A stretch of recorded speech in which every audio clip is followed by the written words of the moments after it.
पक्ष्यांचा आवाज आहे. सगळे पक्षी, रातकिडे हे सगळे अशी चिव चिव चिव चिव आवाज करतायत आणि हे इतकं नयनरम्य आणि इतकं सुंदर असं दृश्य आहे. खूप छान. म्हणजे घरं दिसत नाही आहेत, जमीन दिसत नाही आहे, दिसतंय ते फक्त गच्च भरगच्च अशी घनदाट झाडी.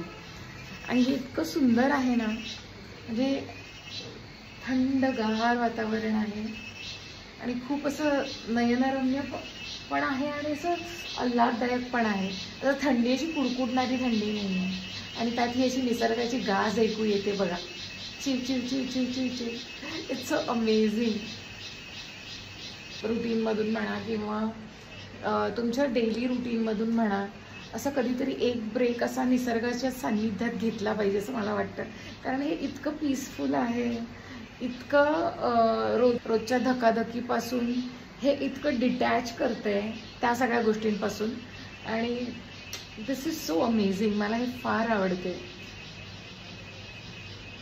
दिसतंय का किती छान दिसतंय. मला ॲक्च्युली त्या पक्ष्यांची आणि रातकिड्यांची आवाज, त्यांची जी गाणी अंताक्षरी चालू आहे ना, ती भयंकर आवडली आहे.